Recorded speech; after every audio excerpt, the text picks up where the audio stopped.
Welcome back, everyone. Welcome to lecture 2.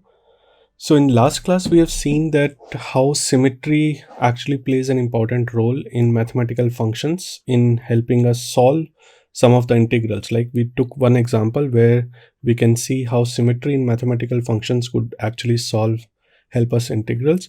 But that is only one part. Let us now go back to symmetry in real life, symmetry in molecules, and see what are symmetry elements, what are symmetry operations, and how we can classify molecules based on symmetry.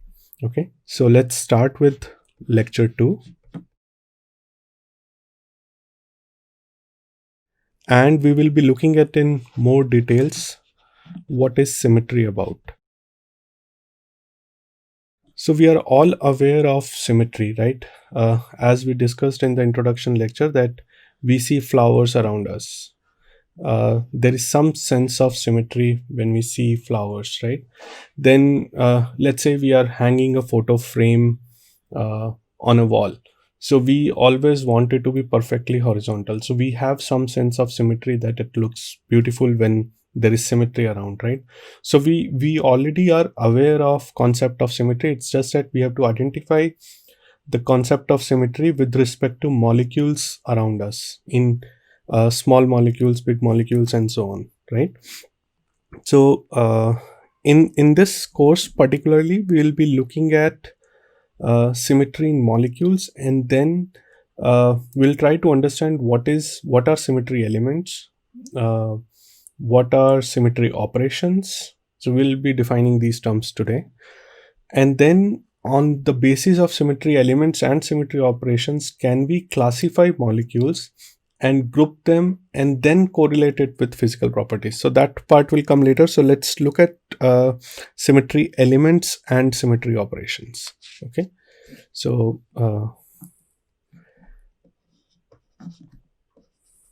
symmetry elements, and then we'll go to group definition later. So symmetry elements are geometrical entities, uh, like point, line, or a plane, about which a symmetry operation can be carried out.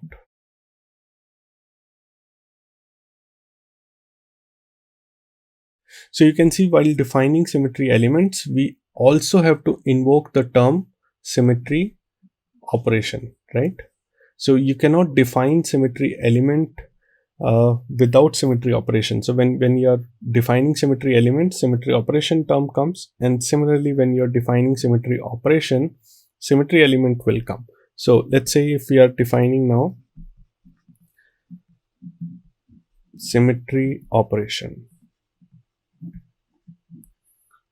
So symmetry operation is movement of an object, in this case molecules or a molecule. So movement of an object about a set of points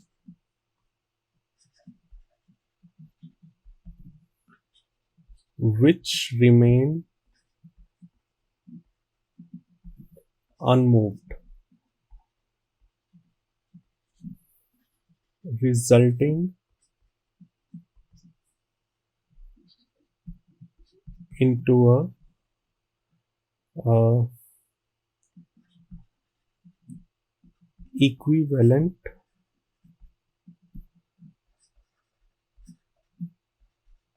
configuration of the object. We will take examples, so don't worry if it is not clear, but let's just first get done with the formal definitions. So what is a symmetry operation? Symmetry operation is movement of an object about a set of points Now these set of points, what are these set of points? A set of points we'll see which remain unmoved. So since these are remaining unmoved while movement of an object, these are called as symmetry elements. Okay, so basically symmetry operation is movement of an object about symmetry element resulting into an equivalent configuration of the object.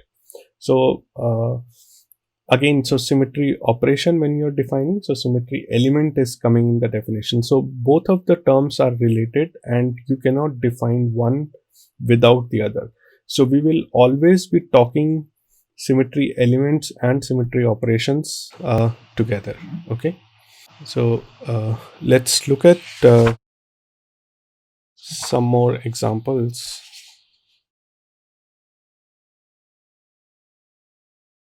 So let's see what is the effect of a symmetry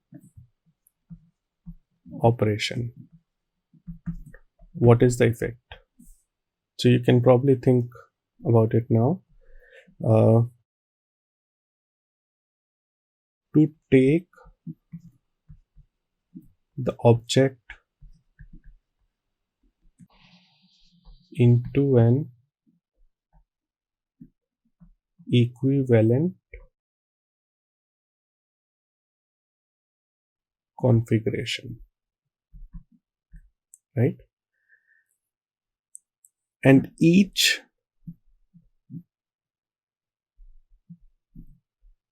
symmetry operation must have a symmetry element. So I'm emphasizing this because it is very important that this difference between symmetry element and symmetry operation is very, very clear in our heads, because it is really important further down the line. So we should be very well aware of what is a symmetry element. Symmetry element is a geometrical entity like point, line, or a plane about which a symmetry operation is carried out, and symmetry operation is the actual movement of an object. Okay, so let's not get confused between symmetry element and symmetry operation. So let's say if we are carrying a rotation, so let's say this is a equilateral triangle. Let's define the vertices as 1, 2, 3. Now let's say you're rotating this. Let us say that there is a axis which is passing through the center of this. Okay, and this axis is perpendicular to the plane of the board. So axis perpendicular to the plane of this board.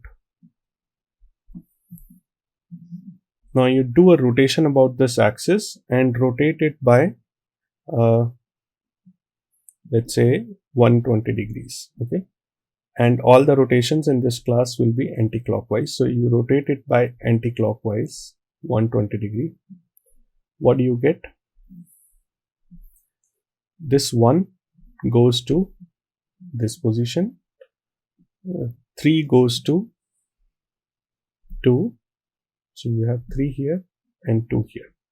So now the triangle looks exactly same. So triangle is now called as that it has reached in an equilateral or equivalent configuration because of this movement. So now this movement is called as a symmetry operation, whereas this axis is called as symmetry element. So the triangle is called to have that there is a symmetry element present about which a symmetry operation can be carried out so that it reaches to equivalent configuration. Okay, so this should be very, very clear now in our heads that what is a symmetry element and what is a symmetry operation. So now let's say let's try to define all the symmetry elements and operations. which are required to specify molecular symmetry. Okay, so there are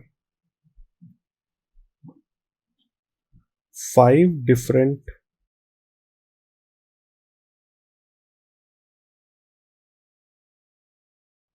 types of symmetry elements and corresponding operations which are required to specify molecular symmetry.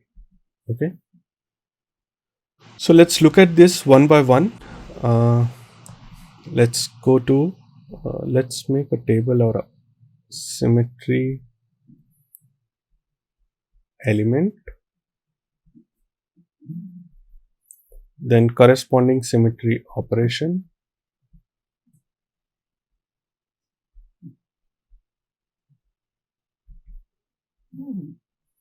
and what is the symbol that is used for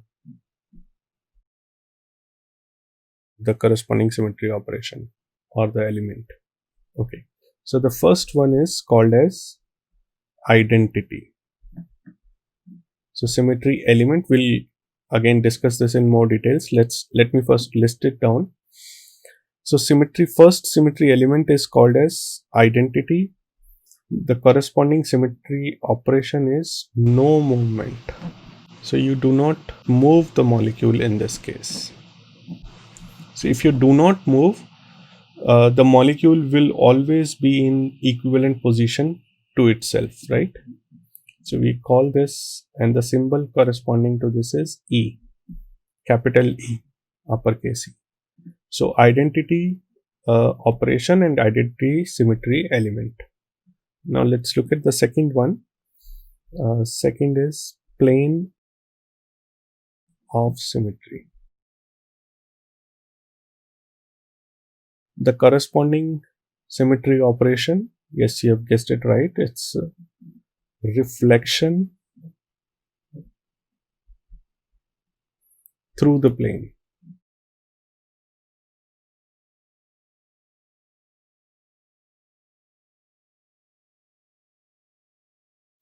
And the symbol is sigma.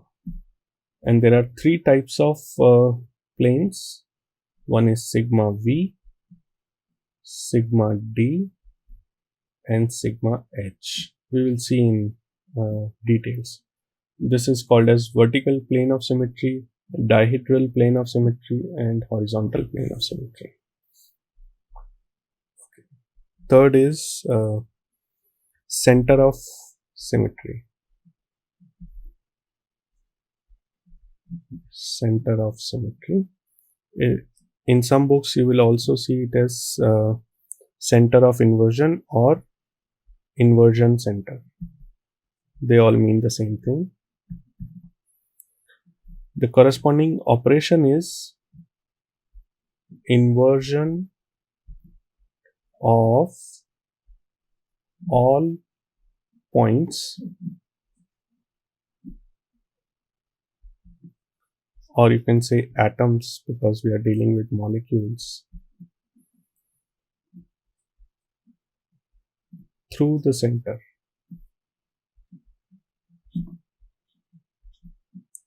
So we will be inverting. We'll see again how to do this, how to perform the symmetry operation. This is just the definition. Inversion of all points or atoms through this center, and it is denoted as lowercase letter I. The fourth is proper axis of rotation. Proper axis of rotation. Let me go to next page. Actually, it's so we had symmetry element,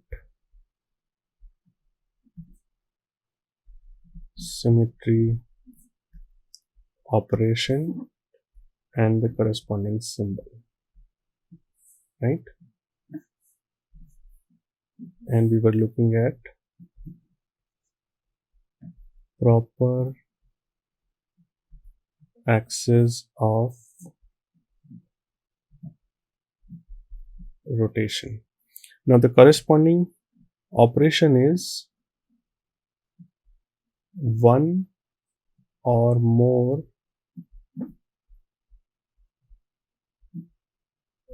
rotation about the axis. You can also say by an amount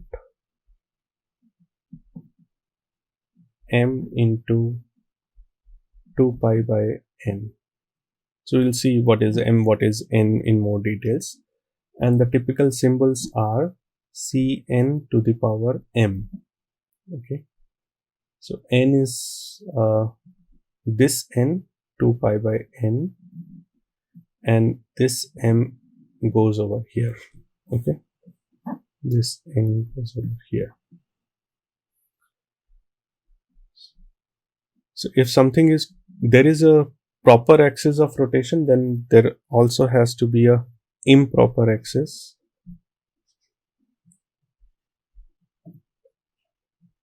Improper axis of rotation. It is also called as rotation reflection axis. Now the corresponding symmetry operation is n-fold rotation. This rotation is actually same as this one, proper axis of rotation, but this is coupled with or followed by, so there are two operations in one improper axis of rotation. First operation is n-fold rotation followed by reflection in a plane which is perpendicular to the rotation axis. We will see again by examples, it will be clear, but let's see. So in the same nomenclature as CNM, this is described as SNM. Okay, so m times 2 pi by n followed by a reflection in a plane perpendicular to this rotation. And again, whenever I am doing any rotation, so all the rotation in this class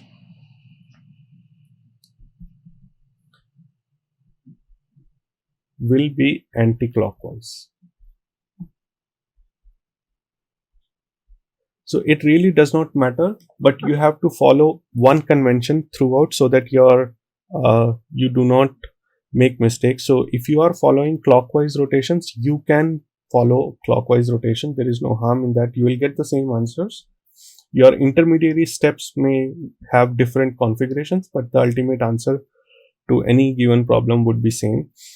But for the sake of convenience, you can keep following any particular one. So if you are following clockwise, keep following anti-clockwise. I like to follow anti-clockwise, so I'll be following anti-clockwise rotations. Okay.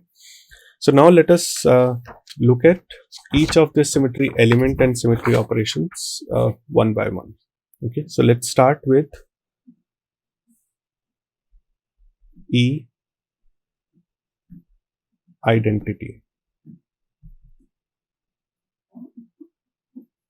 Okay.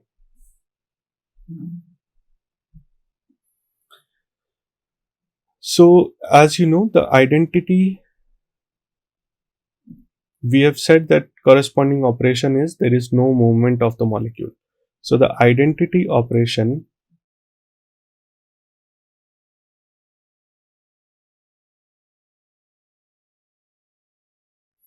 does nothing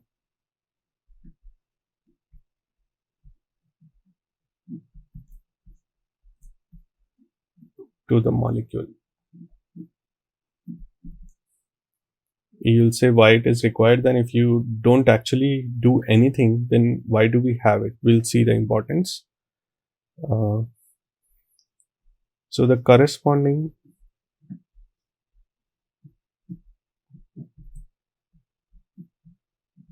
symmetry element. So what will be the corresponding symmetry element? Remember, like when we first said, the symmetry element is a set of points that remain unmoved while doing the rotation or while performing a symmetry operation. So in this case, the symmetry element is the whole molecule. The whole molecule itself is uh, a symmetry element, because the whole molecule itself is not moving, right? All the points in the molecule are remaining at its own original position. So then we can say that every molecule has at least this element. So this element is ubiquitous in nature. It is present in all molecules. Every molecule has this symmetry element. Now, what is the importance of this? Why do we have it? So importance is same as importance of digit 1. So for example, like 1 is required to define inverse of a number, right? So similarly, E is required to define inverse of a symmetry operation. Okay, so just like 1 is required in algebra to define any inverse, E is required to define inverse of a symmetry operation. So that's why we have E. Now let us look at the second one. So before we actually go for symmetry, uh, point of symmetry or the inversion center or the plane, let us first define proper axis of rotation. So proper axis and proper rotation, which is defined by CNM. Okay.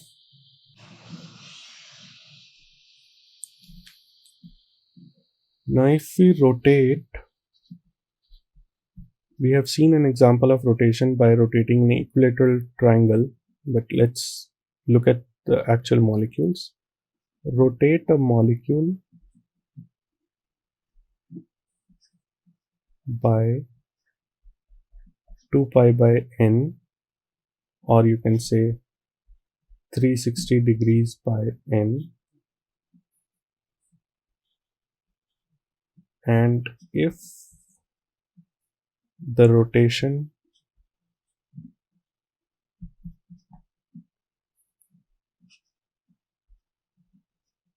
brings the molecule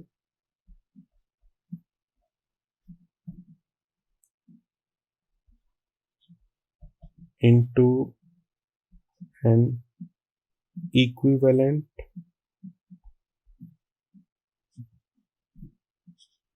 configuration,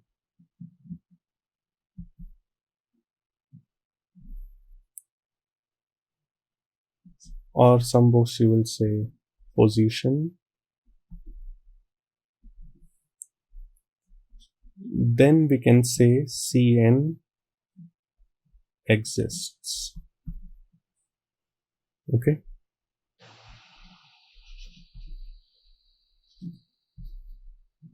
And the symmetry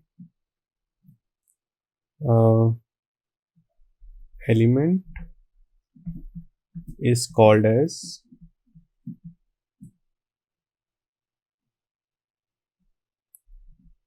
axis of symmetry, in short, or you can say proper axis of symmetry.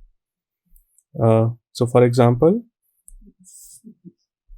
for a 2 pi by n rotation,